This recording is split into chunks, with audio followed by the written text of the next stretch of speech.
સુપ્રભાત વિદ્યાર્થી મિત્રો, હું ઉર્મી દેસાઈ શ્રી સારસ્વત વિદ્યાલય રાતા વાપી તરફથી. મિત્રો, આપણે ધોરણ 12ની અંદર પ્રકરણ 16 પર્યાવરણીય સમસ્યાઓ વિશે અભ્યાસ કરી રહ્યા છે. અને આ પ્રકરણની અંદર આપણે હવા પ્રદૂષણ અને જળ પ્રદૂષણ વિશે વાતો કરી ગયા અને હવે આપણે ઘન કચરા વિશે વાતો કરી રહ્યા છે. જેમાં આપણે ગત વિડીયોની અંદર જોયું કે ઘન કચરો કઈ રીતે ઉત્પન્ન થાય છે. તો કે ઘન કચરો સામાન્ય રીતે ઘરમાંથી જે બધી ચીજ વસ્તુઓ હોય છે, કૂડો કચરો, જે નકામી વસ્તુઓ છે, જેને રદ્દી સમજીને ફેંકી દેવામાં આવે છે, તેને ઘન કચરો કહીએ છીએ. અને આ ઘન કચરો સામાન્ય રીતે સળગાવી દેવામાં આવતો નથી, પણ ખુલ્લા સ્થાનો પર તેને ફેંકી દેવામાં આવે છે, જેના કારણે ઉંદરો, માખીઓ વગેરે તે પ્રજનન સ્થળનું કાર્ય બને છે. અને સામાન્ય રીતે ઘન કચરાને સેનિટરી લેન્ડફિલ્સ એટલે કે ખુલ્લા સ્થાનોમાં સળગાવીને ઢગલો કરવામાં આવે છે. મોટાભાગે જે મ્યુનિસિપાલિટી હોય કે ગ્રામ પંચાયત હોય, એ લોકો આ મેથડથી ઘન કચરાનો નિકાલ કરે છે. અને જ્યારે સેનિટરી લેન્ડફિલ્સ કરવામાં આવે ત્યારે એવા ઘન કચરામાંથી જે રસાયણો ઉત્પન્ન થાય, એ રસાયણો એ જે માટીના છિદ્રો હશે ત્યાંથી ઝરે છે અને એ આપણા જે કુદરતી પાણીના સ્ત્રોત છે એની સાથે ભળી જવાથી આપણા જળ સંસાધનો પણ પ્રદૂષિત થઈ જાય છે. તો આના ઉપાય માટે આપણે શું કરી શકીએ? તો ગત વિડીયોમાં આપણે જોયું હતું કે જે ઘન કચરો હોય એને આપણે જૈવ વિઘટનીય, પુનઃચક્રણ કે જૈવ વિઘટનીય અયોગ્ય હોય એવા ભાગમાં વહેંચી શકીએ. કે જે કંઈ ઘન કચરો આપણા ઘરમાંથી જે નકામી ચીજ વસ્તુઓ નીકળે છે, આપણે એને 3 ભાગમાં વહેંચવી જોઈએ. કે જે વિઘટનીય છે, જૈવ વિઘટનીય છે, જેને તમે જમીનમાં ફેંકશો તો વિઘટન થઈ જશે. બીજું કે જે પુનઃચક્રીયકરણ, રિસાયકલિંગ કરીને તમે પાછું વાપરી શકો છો. અને ત્રીજું જૈવ અવિઘટનીય. અને આ પ્રમાણે આપણે એનું વિભાજન કરીને જો એનો નિકાલ કરીશું તો થોડા ઘણા પ્રમાણમાં આપણે પ્રદૂષણ ઓછું કરી શકીશું. ત્યાર પછી આપણે પ્લાસ્ટિક વિશે વાતો કરી હતી કે ભાઈ પ્લાસ્ટિક એ એવો કચરો છે જે જૈવ અવિઘટનીય છે. વર્ષોના વર્ષો સુધી પ્લાસ્ટિક જમીનની અંદર એમને એમ જળવાયેલું રહેશે, જેથી પર્યાવરણે પ્લાસ્ટિકના ઉપયોગ ઉપર, ગવર્મેન્ટે પ્લાસ્ટિકના ઉપયોગ ઉપર પ્રતિબંધ મૂક્યો છે. અને અમુક માઇક્રોનની જ પ્લાસ્ટિકની થેલીઓનો સ્વીકાર કરી શકાય છે. જેથી ઘન કચરાનું પ્રદૂષણ ઓછું કરવા માટે આપણે પ્લાસ્ટિકનો ઉપયોગ વધતા ઓછા અંશે ઓછો કરીને કાગળની થેલીઓ કે કાપડની થેલીઓનો ઉપયોગ કરવો જોઈએ. અને છેલ્લે આપણે જોયું હતું ઇલેક્ટ્રોનિક કચરો એટલે કે ઈ વેસ્ટ. આ ઈ વેસ્ટ શું છે? તો કે ઈ વેસ્ટને સામાન્ય રીતે લેન્ડફિલ્સ સાઇટમાં દફનાવવામાં આવે છે. એને પણ જમીનની અંદર દાટી દેવામાં આવે છે. ઈ વેસ્ટમાં તમારા બગડેલા mobile, computer, tablets, oven, fridge, TV આ બધાનો સમાવેશ થાય છે. રાઈટ. તો એ ઈ વેસ્ટને લેન્ડફિલ કરતાં પહેલાં શું કરવામાં આવે? તો કે જે વિકાસશીલ દેશો છે, જેમ કે ચીન, ભારત અને પાકિસ્તાન, ઈ વેસ્ટ ભેગો કરે છે અને એમાંથી જરૂરી જે તત્વો છે, જેમ કે તાંબુ, લોખંડ, સિલિકોન, નિકલ અને સોના જેવી ધાતુઓને ફરી પાછી રિસાયકલિંગ કરે છે અને એને વાપરે છે. આમ આપણે ઘન કચરાથી થતું જળ પ્રદૂષણ છે, ભૂમિ પ્રદૂષણ છે, એને અટકાવવા માટે પણ બને એટલા પ્રયાસો કરવા જોઈએ.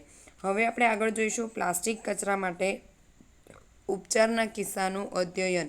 કે પ્લાસ્ટિક કચરો આપણે પ્લાસ્ટિકનો ઉપયોગ ઓછો કરીશું તો પ્લાસ્ટિકનો કચરો ઓછો ઉત્પન્ન થશે. પણ જે પ્લાસ્ટિક ઓલરેડી હાજર છે, પૃથ્વી ઉપર છે, આપણે એટલો બધો પ્લાસ્ટિકનો ઉપયોગ કર્યો, તો એને આપણે કઈ રીતે ઓછો કરી શકીએ અથવા તો કઈ રીતે એનું રિસાયકલિંગ કરી શકીએ? તો જોઈએ આપણે કે બેંગ્લોરમાં પ્લાસ્ટિકની કોથળીઓના ઉત્પાદનકર્તાઓએ પ્લાસ્ટિક કચરાની સતત વધતી જતી સમસ્યાનો એક આદર્શ ઉકેલ શોધી લીધો છે. અહમદ ખાન, જેની ઉંમર 57 વર્ષની છે, તેઓ પાછલા 20 વર્ષોથી પ્લાસ્ટિકની કોથળીઓ બનાવી રહ્યા છે. અને લગભગ 8 વર્ષ પહેલાં એમણે અનુભવ્યું કે પ્લાસ્ટિક કચરો એક વાસ્તવિક સમસ્યા છે. તેમની કંપનીએ પોલીબ્લેન્ડ નામનો પુનઃચક્રિત પરિવર્તિત પ્લાસ્ટિક નામનો ઝીણો પાવડર તૈયાર કર્યો અને આ પાવડરને બિટુમેન, ડામર સાથે ભેળવવામાં આવ્યું અને જેનો ઉપયોગ રસ્તા બનાવવા માટે કરવામાં આવે છે. આ અહેમદ ખાન નામના જે વ્યક્તિ છે, એની કંપનીમાં પ્લાસ્ટિકની કોથળીઓ બનાવે છે અને પ્લાસ્ટિકની કોથળીઓના બિઝનેસ સમયે એમને એવો અનુભવ થયો કે ભાઈ આ પ્લાસ્ટિકની કોથળી પર્યાવરણ માટે ખૂબ જ નુકસાનકારક છે. તો એમણે એક ઉપાય શોધ્યો કે ભાઈ આ પ્લાસ્ટિકની કોથળીઓને ફરી પાછું ભેગી કરું, એનું પુનઃચક્રીયકરણ કરું, એનો પાવડર બનાવવામાં આવે છે અને એ પાવડરને બિટુમિન એટલે કે ડામર જેવા પદાર્થ સાથે મિક્સ કરીને એનાથી રોડ બનાવવામાં આવે છે, જેને પ્લાસ્ટિક બિટુમિન મિક્સ રોડ એવું કહેવામાં આવે છે.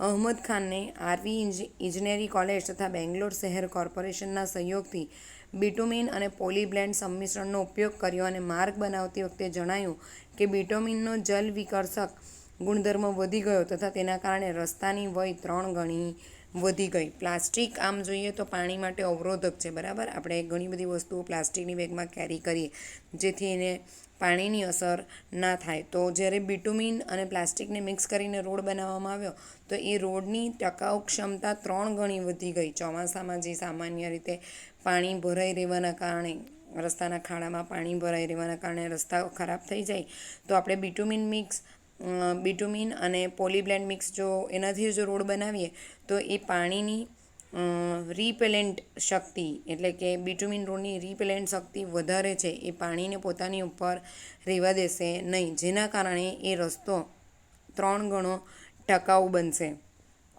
પોલીબ્લેન્ડ બનાવવા માટે કાચા માલના રૂપમાં કોઈ પ્લાસ્ટિક રેપર્સના કચરાનો ઉપયોગ કરવામાં આવે છે. પ્લાસ્ટિક કચરો માટે કચરા વીણવાવાળાને ₹40 પ્રતિ કિલોગ્રામ મળતા હતા.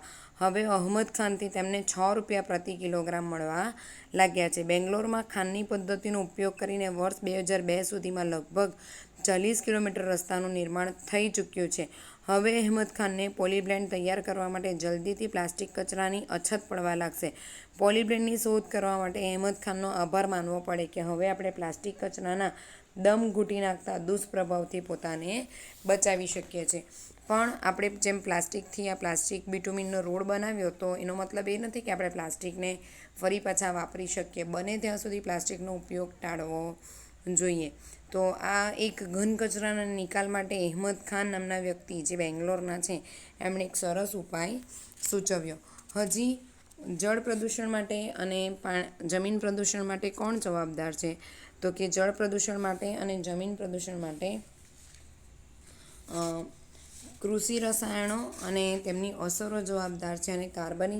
અને એના ઉપાય સ્વરૂપે આપણે કાર્બનિક ખેતીનું એક ઓપ્શન લાવ્યા છે. તો હવે આપણે જોઈશું કૃષિ રસાયણો અને તેમની અસરો. તો જોઈએ કૃષિ રસાયણો અને તેમની અસરો. હરિયાળી ક્રાંતિના સમયમાં પાકોનું ઉત્પાદન વધારવા માટે અકાર્બનિક ખાતરો તેમજ જંતુનાશકોનો ઉપયોગ અનેક ગણો વધી ગયો છે તથા અત્યારે જંતુનાશક, તૃણનાશક, ફૂગનાશક વગેરેનો ઉપયોગ વધુને વધુ થવા લાગ્યો છે.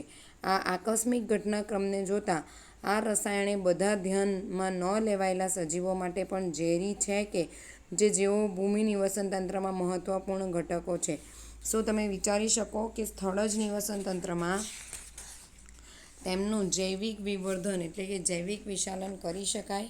આપણે જાણીએ છીએ કે રાસાયણિક ખાતરોની વધતી જતી માત્રાનો ઉમેરો જલજ નિવસન તંત્ર અને સુપોષકતાકરણને સામસામે કરી શકે છે. એના પરિણામ સ્વરૂપે કૃષિમાં પ્રવર્તમાન સમસ્યાઓ અતિશય ગંભીર છે. આપણે જંતુનાશકો, નીંદણનાશકો, ફૂગનાશકો અને રાસાયણિક ખાતરોનો ઉપયોગ કરીને હરિયાળી ક્રાંતિ લાવ્યા, પણ એ બધા રસાયણોનો ઉપયોગ કરવાથી શું થયું? તો કે જળ પ્રદૂષણ અને ભૂમિ પ્રદૂષણમાં નોંધપાત્ર વધારો જણાયો. આ જે બધા રસાયણો છે એ જૈવિક વિશાલનમાં પણ ભાગ ભજવતા દેખાયા અને સુપોષકતાકરણમાં પણ ભાગ ભજવતા દેખાયા. જૈવિક વિશાલન અને સુપોષકતાકરણ આપણે આગળ એનો અભ્યાસ કરી જ ગયા છે.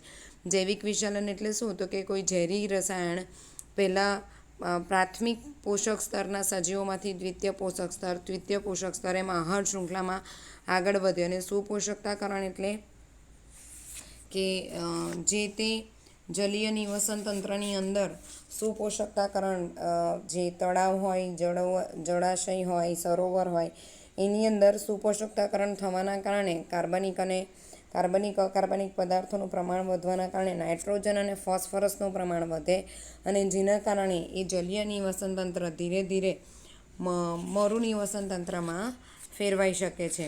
એટલા માટે આપણે આ કૃષિ રસાયણોનો ઉપયોગ ઓછો કરવાની જરૂર છે, જેથી કરીને આપણે જૈવિક વિશાલ અને સુપોષકતાકરણનો દર ઘટાડી શકીએ અને જળ પ્રદૂષણ અને ભૂમિ પ્રદૂષણને નિયંત્રિત કરી શકીએ. તો એના માટે આપણી પાસે કયો ઓપ્શન છે, કયો ઉપાય છે?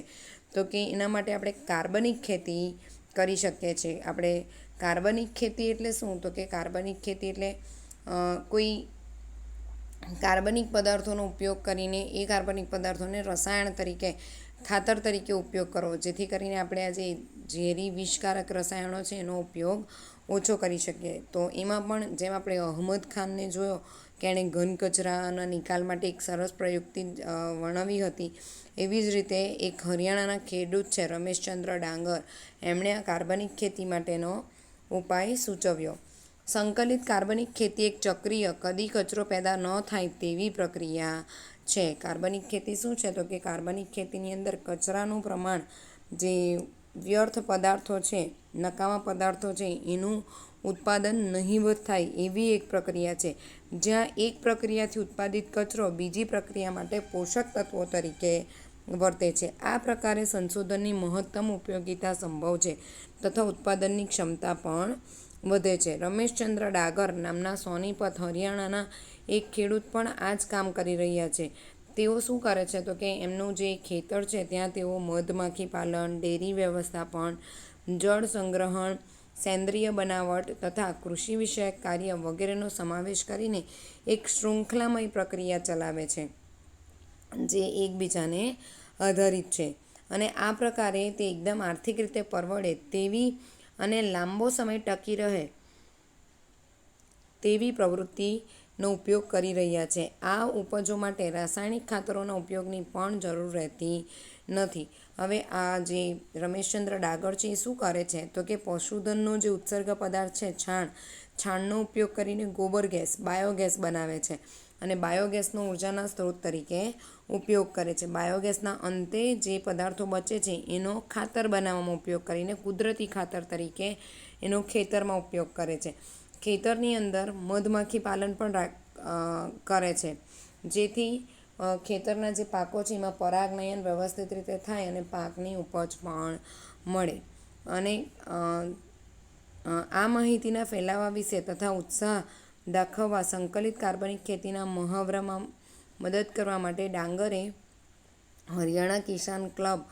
હરિયાણા કિસાન વેલફેર ક્લબ બનાવી છે અને જેની વર્તમાન સભ્ય સંખ્યા 5000 કિસાનો છે. તો કે રાસાયણિક ખાતરોનો ઉપયોગ આપણે ઓછો કરીને કાર્બનિક ખાતરોનો અથવા તો જૈવિક ખાતરોનો ઉપયોગ કેવી રીતે કરી શકીએ એનું સારું ઉદાહરણ, સારો ઉપાય આ રમેશચંદ્ર ડાગર નામના જે ખેડૂત છે એમણે સૂચવ્યો કે એક જ ખેતરની અંદર તમે પશુપાલન, મધમાખી પાલન, જળ સંગ્રહ, ત્યાં નાનું મસ્તું તળાવ કે પાણીનો ટાંકો એવું બનાવીને જળ સંગ્રહ પણ કરી શકો છો.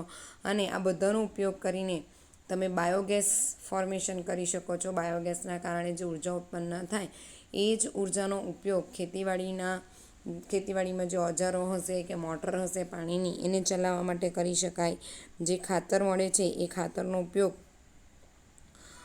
પાક માટે કરી શકાય, જૈવિક ખાતરનો ઉપયોગ, અને પાકમાંથી જે નકામો કચરો નીકળે છે એનો ઉપયોગ પશુઓના ખોરાક તરીકે કરી શકાય. એટલે આ એક ચક્રીય રીતે પ્રક્રિયા ચાલ્યા કરે છે અને એમાં કોઈ પણ નકામો પદાર્થ બહુ વધારે પ્રમાણમાં ઉત્પન્ન થતો નથી. તો આ એક છે ઘન કચરાનો ઘન કચરામાં ઘટાડો કઈ રીતે કરી શકાય એનો એક ઉપાય. હવે આપણે આગળ જોઈશું કિરણોત્સર્ગી કચરો. કિરણોત્સર્ગી કચરો એટલે કે આપણે ન્યુક્લિયર એનર્જી, તમે કદાચ ધોરણ 10ની અંદર ભણ્યા હશો, ન્યુક્લિયર વિખંડન અને ન્યુક્લિયર સંલયન, જેમાં મોટા ન્યુક્લિયર અણુઓને તોડવામાં આવે છે અને ઉર્જા ઉત્પન્ન કરવામાં આવે છે. જ્યારે આ ઉર્જા ઉત્પન્ન કરવામાં આવે ત્યારે એમાંથી હાનિકારક કિરણો જેવા કે એક્સ-રેઝ, ગામા રેઝ વગેરે ઉત્પન્ન થાય છે અને જેના કારણે ભૂમિનું પ્રદૂષણ થાય છે. તો આ જે કિરણોત્સર્ગી કચરો છે એને આપણે કઈ રીતે ઓછો કરી શકીએ એ હવે આપણે જોઈશું. શરૂઆતમાં કેન્દ્રીય ઉર્જા એટલે કે ન્યુક્લિયર ઉર્જાને વીજળી ઉત્પાદન કરવા માટે એક અપ્રદૂષિત રીત માનવામાં આવતી હતી. પછી વાસ્તવિકતાનો ખ્યાલ આવ્યો કે કેન્દ્રીય ઉર્જાના ઉપયોગમાં બે સૌથી ખતરનાક અને સહજ રીતે જન્મજાત સમસ્યાઓ રહેલી છે. પહેલી સમસ્યા આકસ્મિક ઝરણ, જેમ કે 3 માઇલ આઇલેન્ડ તથા ચર્નોબિલ ઘટના, અને બીજી સમસ્યા કિરણોત્સર્ગી કચરાના સુરક્ષિત નિકાલની છે. સૌથી પહેલાં જ્યારે ન્યુક્લિયર એનર્જીનો ઉપયોગ કરવામાં આવ્યો, કેન્દ્રીય ઉર્જાનો ઉપયોગ કરવામાં આવ્યો, ત્યારે એવું માનવામાં આવ્યું કે એનાથી કોઈ પ્રદૂષણ થતું નથી. પણ જેમ જેમ એનો ઉપયોગ કરવામાં આવ્યો તેમ તેમ સમજાયું કે ભાઈ ન્યુક્લિયર ઉર્જાનો જ્યારે આપણે ઉપયોગ કરીએ છીએ ન્યુક્લિયર એનર્જીનો, ત્યારે એની સાથે સંકળાયેલા મુખ્ય બે પ્રશ્નો છે. પહેલું તો પ્રશ્ન એ કે ન્યુક્લિયર એનર્જીનું જો લીકેજ થાય, ઝરણ થાય, એનું એક ઉદાહરણ છે 3 માઇલ આઇસલેન્ડ, જ્યાં ન્યુક્લિયર પાવર પ્લાન્ટમાં લીકેજ જોવા મળ્યું હતું, અને ચર્નોબિલ ઘટના, જેમાં ન્યુક્લિયર પાવર પ્લાન્ટ ફાટ્યો હતો. તો એના કારણે જે કિરણોત્સર્ગી કિરણો નીકળે છે એમાંથી એક્સરેઝ, ગામા રેઝ, એના કારણે ત્યાં જન્મજાત ખામીઓ જોવા મળી જે નવા બાળકો જન્મે છે એમાં. અને બીજું કે ન્યુક્લિયર પાવર પ્લાન્ટમાં એનર્જીનું ઉત્પાદન કર્યા પછી, ઉર્જાનું ઉત્પાદન કર્યા પછી જે કચરો બચે છે એ કચરાને સુરક્ષિત નિકાલ કરવાની, કારણ કે ન્યુક્લિયર પાવર પ્લાન્ટમાં રેડિયમ, થોરિયમ જેવા ભારે તત્વોમાંથી ઉર્જાનો ઉપયોગ થાય પછી જે બાકીનો કચરો બચે એ કચરાની અંદર પણ થોડા ઘણા પ્રમાણમાં તો આ હાનિકારક કિરણો, એક્સરેઝ, ગામા રેઝ નીકળતા જ હોય. તો એનો નિકાલ કઈ રીતે કરવો એ પણ એક ખૂબ જ જટિલ સમસ્યા બની. કિરણોત્સર્ગી કચરાથી નીકળતા વિકિરણો સજીવો માટે ખૂબ જ નુકસાનકારક હોય છે, કારણ કે તેના કારણે અતિશય ઊંચા દરે વિકૃતિઓ થાય છે. કિરણોત્સર્ગની ખૂબ જ વધારે માત્રા જીવલેણ પણ હોય છે, પરંતુ તેની ઓછી માત્રાના કારણે પણ વિવિધ વિકારો એટલે કે વિવિધ રોગો જોવા મળે છે. તેનો સૌથી વધુ વારંવાર થતો વિકાર કેન્સર છે. તેથી કેન્દ્રીય વિકિરણોનો કચરો અત્યંત શક્તિશાળી પ્રદૂષક છે અને તેની કાર્યવાહીમાં અત્યંત સાવચેતી રાખવાની જરૂર પડે છે. એ ભલામણ કરવામાં આવી છે કે ન્યુક્લિયર કચરાને પૂર્વ ઉપચાર અથવા તો પૂર્વ સારવાર આપ્યા પછી જ તેને યોગ્ય રીતે કવચ ધરાવતા સંગ્રાહકોમાં સંગ્રહ કરી પૃથ્વીની સપાટીથી નીચે લગભગ 500 મીટર ઊંડાઈએ ખાડો ખોદીને પથ્થરોથી દબાવી દેવા જોઈએ. તેમ છતાં નિકાલની આ પદ્ધતિ માટે પણ લોકો તરફથી સખત વિરોધ કરવામાં આવ્યો. કેમ આવી રીતે વિરોધ કરવામાં આવ્યો? તો કે જમીનમાં 500 મીટર ઊંડે ખાડો ખોદીને પણ આપણે ન્યુક્લિયર વેસ્ટ દાટી દઈએ, છતાં પણ એમાંથી જે કિરણોત્સર્ગી પદાર્થો ઉત્પન્ન થતા હતા, કિરણો નીકળતા હતા, એક્સરેઝ, ગામા રેઝ, હાનિકારક આયોનાઇઝિંગ અને નોન આયોનાઇઝિંગ રેડિયેશન, એના કારણે વનસ્પતિ સૃષ્ટિ પર અસર જોવા મળી. તો કિરણોત્સર્ગી કચરો પણ હાલ એક મોટી સમસ્યા છે જમીન પ્રદૂષણ માટે. રાઈટ. હવે આપણે આગળ જોઈએ કે જળ પ્રદૂષણ, વાયુ પ્રદૂષણ અને જમીન પ્રદૂષણના કારણે ગ્રીન હાઉસ નામની અસર આપણને જોવા મળી. ગ્લોબલ વોર્મિંગ તમે શબ્દ સાંભળીને જ આવ્યા છો ધોરણ 9 અને ધોરણ 10ની અંદર. અને આ ગ્રીન હાઉસ ઇફેક્ટ અને વૈશ્વિક ઉષ્ણતા એટલે કે ગ્રીન હાઉસ ઇફેક્ટના કારણે ગ્લોબલ વોર્મિંગ, આખા પૃથ્વીનું તાપમાન પણ વધવા માંડ્યું છે. અને એ એક ખૂબ જ મોટો વૈશ્વિક સ્તરનો પ્રશ્ન છે કે આપણે એને કઈ રીતે નાથી શકીએ અથવા તો આ ગ્લોબલ વોર્મિંગની અસરને ઓછી કરી શકીએ. તો ગ્લોબલ વોર્મિંગ અથવા તો ગ્રીન હાઉસ ઇફેક્ટ શેના કારણે જોવા મળે છે એ આપણે સૌથી પહેલાં જોઈશું. તો કે ગ્રીન હાઉસ અસર શબ્દની ઉત્પત્તિ એક એવી ઘટનાથી થઈ શકે જે ગ્રીન હાઉસમાં થાય છે. શું તમે ક્યારેય ગ્રીન હાઉસ જોયું છે? તો કે જોયું જ હશે. પેલું કાચનું આમ હાઉસ જેવું હોય અથવા તો ગ્રીન કલરનો આખો પડદો જેવો બાંધેલો હોય, ડોમ બનાવેલો હોય એનો, બરાબર. આ એક નાના કાચના ઘર જેવું દેખાય છે, જેનો ઉપયોગ ખાસ કરીને ઠંડીની ઋતુમાં વનસ્પતિના છોડના રોપાઓને ઉગાડવા માટે કરવામાં આવે છે. કાચનું ફલક પ્રકાશને અંદર આવવા દે છે, પરંતુ ઉષ્ણતાને એટલે કે ગરમીને બહાર નીકળવા દેતું નથી. તેથી ગ્રીન હાઉસ ઠીક એવી રીતે ગરમ થઈ જાય છે કે થોડાક કલાકો માટે બહાર સૂર્યના તડકામાં પાર્ક કરવામાં આવેલી કારનો અંદરનો ભાગ ગરમ થઈ જાય છે. આ તમે અનુભવ્યું હશે. ગ્રીન હાઉસ કઈ રીતે કામ કરે? તો કે તમે તડકામાં કાર મૂકેલી હોય અને તમે કાર ખોલીને અંદર બેસો તો કાર અંદરથી કેવી એકદમ ગરમ થઈ જાય. તો એવી કંઈક અસર ગ્રીન હાઉસની અંદર જોવા મળે છે કે ઠંડીની ઋતુમાં આપણે તાપમાન જાળવી રાખવા માટે આપણી અમુક પ્રકારના પાકો છે એના માટે ગ્રીન હાઉસ તૈયાર કરીએ છીએ, જેથી કરીને તાપમાન જળવાઈ રહે તો વનસ્પતિ પોતાનો પ્રકાશ સંશ્લેષણ સારી રીતે કરી શકે. તો આવી જ ગ્રીન હાઉસની અસર કુદરતી રીતે પણ થતી જોવા મળે છે. તે પૃથ્વીની સપાટી તથા વાતાવરણ ગરમ થવા માટે જવાબદાર છે. તમને જાણીને આશ્ચર્ય થશે કે જો ગ્રીન હાઉસ અસર ન હોત તો આજે પૃથ્વીની સપાટીનું સરેરાશ તાપમાન 15 ડિગ્રી સેલ્સિયસ રહેવાને બદલે -18 ડિગ્રી સેલ્સિયસ હોત. ગ્રીન હાઉસ અસરને સમજવા માટે જાણવું જરૂરી છે કે સૌથી બહારના વાતાવરણમાં પહોંચતી સૂર્યપ્રકાશની ઉર્જાના ભાવિનું શું થાય છે. પૃથ્વી તરફ આવતા સૌર વિકિરણોના લગભગ 1/4 એટલે કે ચોથા ભાગ જેટલા વિકિરણો વાદળો તથા વાયુઓથી પરાવર્તન થઈ જાય છે અને બીજો ચોથો ભાગ તેમના દ્વારા શોષાઈ જાય છે. પરંતુ લગભગ અડધા જેટલો ભાગ વાતાવરણમાં પ્રવેશ પામી સૌર વિકિરણો પૃથ્વીની સપાટી પર પડે છે અને તેને ગરમ કરે છે. જ્યારે થોડાક જ પ્રમાણમાં તે પરાવર્તન પામીને પાછા જાય છે. જેટલા સૂર્યના કિરણો પૃથ્વી ઉપર આવે છે એમાંથી 1/4 જેટલા ભાગ વાદળો અને વાયુઓમાં પરાવર્તન થાય છે. આમ આવે અને પાછા પરાવર્તિત થઈને નીકળી જશે પૃથ્વીના વાતાવરણમાંથી. 1/4 ભાગ જેટલો શોષાઈ જાય છે અને અડધા જેટલા ભાગ જેટલો સૂર્યપ્રકાશ પૃથ્વીની સપાટી સુધી પહોંચે છે અને ત્યાં તે પૃથ્વીના વાતાવરણની અંદર તાપમાન જાળવી રાખવા અથવા તો એને ગરમ કરે છે. થોડા જ પ્રમાણમાં તે પરાવર્તન પામીને પાછા જાય છે. પૃથ્વીની સપાટી પારરક્ત વિકિરણોના સ્વરૂપમાં ગરમીને ફરીથી ઉત્સર્જિત કરે છે, પરંતુ આ ભાગ અવકાશમાં છટકી જતો નથી અને મોટાભાગના પારરક્ત વિકિરણો વાતાવરણમાં રહેલા વાયુઓ દાખલા તરીકે કાર્બન ડાયોક્સાઇડ, મિથેન દ્વારા શોષાઈ જાય છે. એટલે શું? તો કે ઉદાહરણ તરીકે આ પૃથ્વી છે અને અહીંયા સૂર્ય છે. આજુબાજુ પૃથ્વીનું વાતાવરણ છે. સૂર્યમાંથી જે કિરણો આવે છે એમાંથી 1/4 જેટલા ભાગના કિરણો વાયુઓ અને વાદળોમાં જાય તો છે ખરા, પણ પાછા પરાવર્તિત થઈ જાય છે.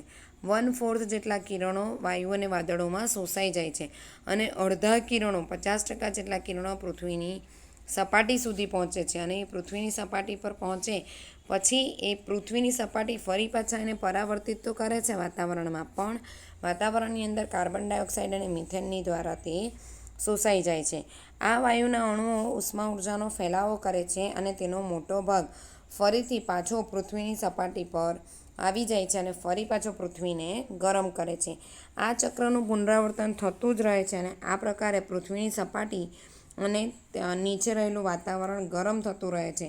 આપણે આકૃતિ જોઈશું ને એમાં સમજીશું કે કાર્બન ડાયોક્સાઇડ, મિથેન વગેરે સામાન્ય રીતે ગ્રીન હાઉસ વાયુઓ તરીકે ઓળખાય છે અને તેઓ ગ્રીન હાઉસ માટે જવાબદાર છે. આ આકૃતિની અંદર તમે જોઈ શકો છો કે સૂર્યના કિરણો પૃથ્વી પર આવે છે, એમાંથી મેં કીધું તેમ 1/4 જેટલા કિરણો વાયુઓ અને વાદળોમાંથી પરાવર્તિત થઈને પાછા જતા રહે છે, જ્યારે 1/4 જેટલી ઉર્જા વાયુઓ અને વાતાવરણમાં શોષાઈ જાય છે. બાકીની અડધી ઉર્જા પૃથ્વીની સપાટી સુધી પહોંચે છે.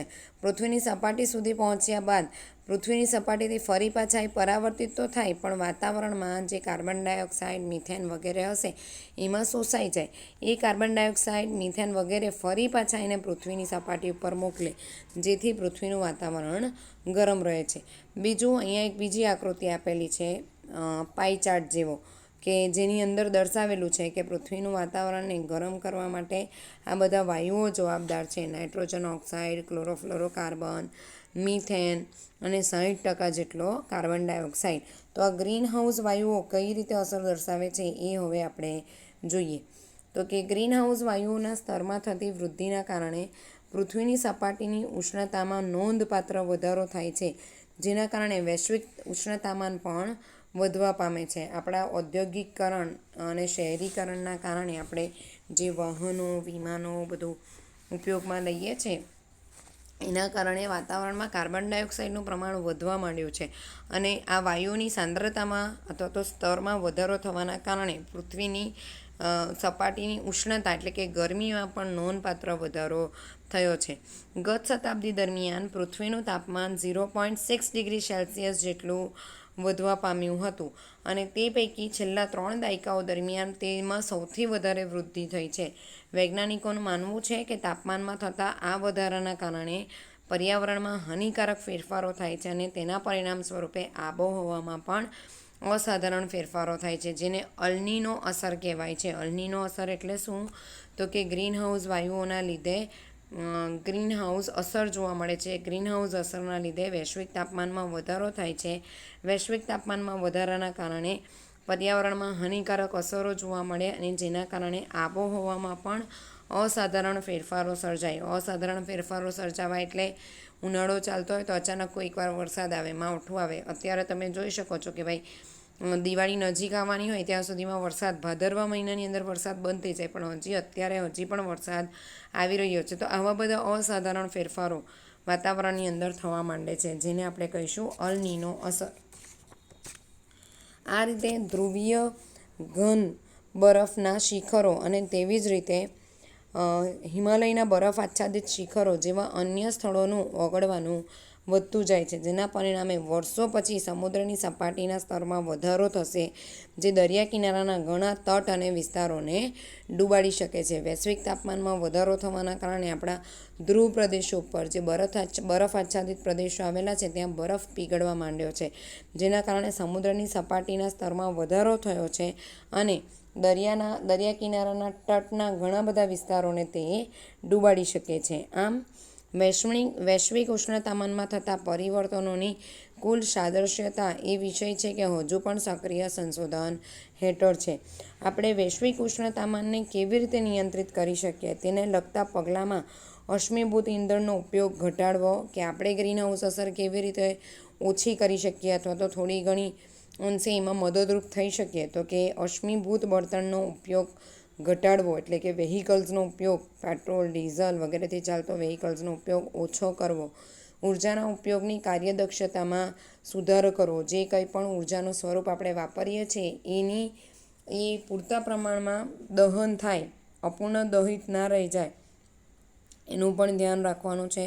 જંગલોની નાબૂદાઈ એટલે કે વન કટાઈ ઘટાડવી, વૃક્ષો કાપવાના નથી, વૃક્ષારોપણ કરવું જોઈએ તથા માનવ વસ્તીની વૃદ્ધિમાં પણ ઘટાડો કરવો વગેરેનો સમાવેશ થાય છે. અને વાતાવરણમાં ગ્રીનહાઉસ વાયુઓના ઉત્સર્જનને ઘટાડવા માટે આંતરરાષ્ટ્રીય પહેલ પણ કરવામાં આવી રહી છે. ગ્લોબલ સમિટ એટલે કે ઘણા બધા દેશો ભેગા થઈને પણ આ ગ્રીનહાઉસ અસરને કેવી રીતે નિયંત્રણમાં લાવી શકાય અને કેવી રીતે પૃથ્વીની તાપમાનમાં થતા વધારાને નિયંત્રિત કરી શકાય, એના માટે ઘણા બધા આંતરરાષ્ટ્રીય સ્તર એટલે કે ઘણા બધા દેશોએ પણ હવે પહેલ કરવા માંડી છે. તો મિત્રો આજે આપણે શું જોયું પ્રકરણની અંદર? તો આજે આપણે પ્રકરણમાં ઘન કચરાની અંદર પ્લાસ્ટિક કચરાના નિકાલ માટે અહેમદ ખાન નામના વ્યક્તિએ કયો ઉપાય સૂચવ્યો અને કઈ રીતે ઉપયોગી નીવડ્યો એ આપણે જોયું. ત્યારબાદ આપણે કૃષિ રસાયણો અને તેની અસરને નાબૂદ કરવા માટેના ઉપાયમાં જે રમેશચંદ્ર ડાગર નામના ખેડૂત છે સોનીપત હરિયાણાના, એમણે જે ઉપાય સૂચવ્યો એના વિશે અભ્યાસ કર્યો. અને ત્યારબાદ આપણે કિરણોત્સર્ગી કચરો એટલે કે ન્યુક્લિયર પાવર પ્લાન્ટને જ્યારે યુઝ કરીએ ત્યારે એમાંથી ઉત્પન્ન થતા કિરણોત્સર્ગી કચરાને આપણે કેવી રીતે મિનિમાઇઝ કરી શકીએ, કેવી રીતે એમાંથી નીકળતા નકામા કચરાનો નિકાલ કરી શકીએ એના વિશે જોયું. અને ત્યારબાદ આપણે ગ્રીનહાઉસ અસર અને ગ્લોબલ વોર્મિંગ વિશે વાત કરી. હજી આપણે આ પ્રકરણની અંદર ગ્રીનહાઉસ અસરને લગતો વાયુ, તમે ઓઝોન વાયુ કદાચ સાંભળીને આવ્યા હશો, એ વિશે વાતો કરવાના છીએ. અને વન વિનાશ કઈ રીતે આ બધા પ્રદૂષણ ઉપર અસર કરે છે એ વિશે હવે આપણે આવતા વિડીયોની અંદર જોઈશું. ત્યાં સુધી મિત્રો વાંચતા રહેજો અને વિડીયો સાંભળતા રહેજો. જય શ્રી કૃષ્ણ.